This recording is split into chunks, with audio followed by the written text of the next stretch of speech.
Smart, smart, do. We are the children, the children of God. Come, come, come. We change our world. We have what it takes to do it smart and make it smart. Welcome to our Smart Do. Okay, class 8, welcome on board. I'm going to take you through energy. And in class 7, you covered the terms such as load, and you covered the effort. But these terms do not define energy. And you are told that you use mostly maybe a crowbar, and you are told that if this is the road, the force you apply here to lift this road, the force used to overcome another force, is known as the effort.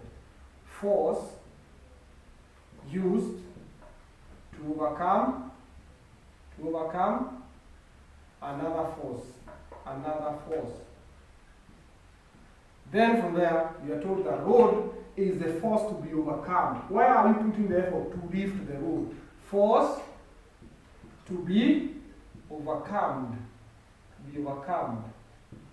Now, from here, I want us to look at some other terms. We also in class 6 defined force. And you are told that force is either a pull or a push. And you are told that when you take such a thing, if you push it or pull it, that is force. The pull or the push. But for you to push, you need another source of power. That is what we call now energy. Because if you put a statue here and ask it, push the duster, it will not. Because it does not have the force. So where am I getting the force to push the duster from? That is what we call the energy. Now, what you call the energy. Energy is the ability to do work. Is the ability to do work. And then we say energy is measured in joules. Energy is measured in joules. For example, if you ask me to push a lorry, or if you ask a child to push a table, and ask an adult to push the same table, they may not have their equal ability. A child cannot push a table, but as an adult, you can push an infant can. Why? You have more joules, you have more energies in your muscles. So then we say energy cannot be created. Energy cannot be created, nor destroyed. No one who can create energy or destroy energy. For example, my ability to lift a table. What science can you do to reduce that energy? Not unless you cut maybe my hands. But you have cut the hands, but not my ability. What my strength still remains. It's only that the part that we are used to utilize that strength, that strength is what I'm calling the energy. So energy cannot be created or destroyed. So you say energy can only be transformed. Energy can only be transformed from one form to another.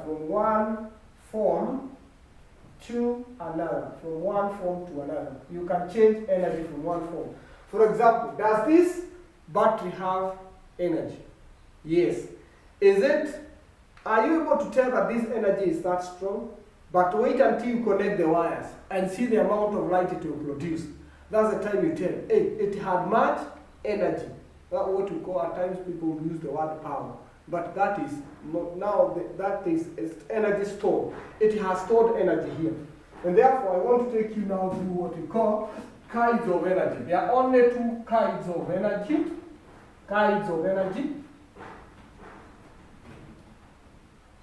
We have kinds of energy. We have the kinds of energy. We only have two kinds of energy. One is known as the potential. potential. Others will call it chemical.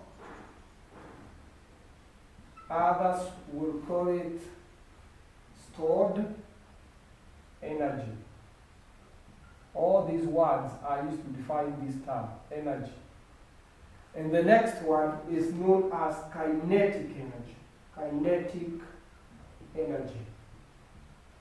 Energy exists in two forms, either in potential form or in kinetic form. For example, to start with, let us start with the potential. Potential energy. Potential energy. Others will call it the chemical or the stored energy. There is much energy stored here. This battery will only be useful the day I will connect the wires and light the bulb. So it has stored energy. So this is an example of a stored energy, potential. This is paraffin. In paraffin here, it is not strong. But wait until I burn this paraffin. Wait until you burn this paraffin. It will produce heat which you cannot even touch, meaning it has released the energy. Look at this maize. This maize, when I install, no, it is not strong. But we prepare this one for 10 strong people. After preparing it as a meal, serve them the meal and ask them to roll the whole lorry. They rode 6 tons in a lorry using spades, maybe even within 3 hours.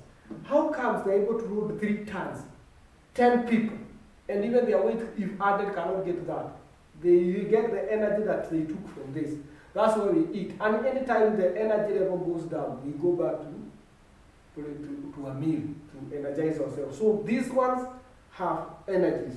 So we say potential energy can only be stored in form of chemicals.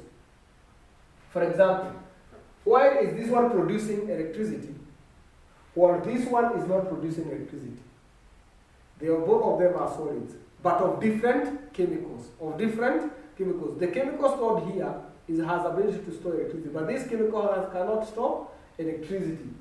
Why do we eat this and not eat this? Why? The chemicals here release energy in our body. This one cannot release energy in our body. Then from there, so we say potential energy is stored. It is stored in form of chemicals. It is stored in form of chemicals. I have water here. This is not bottle of water. I have another bottle of water here. The first one was paraffin. This is water. This one, if you put it, you expose it to heat, it will not burn. But the other one was burning. Why? Because of the chemicals. So potential energy is stored in form of chemicals. Examples. 1 is food. Number 2 is fuel, anything that can burn. It has very many chemicals. Number 4 are the batteries. The chemicals used to make batteries, all type of batteries, whether dry cell or car battery. All batteries have stored energy. Then the last energy is what we call kinetic energy. Kinetic energy is energy produced by moving objects. Or it is produced by things that are kinetic, that are in movement. For example, if you happen to be living in a house, this is your home, and then up here there is a big stone of that size. Then one morning, you find the stone rolling down and you're down here. What will you do? You find yourself running too fast because you know the energy in this. It has already gained movement, kinetic. You find yourself escape because if it gets that energy will be too much. The moment it was here, it was already stored.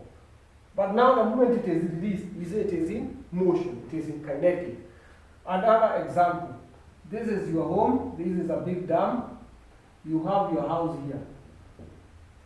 Then you realize that the following morning there is a crack here.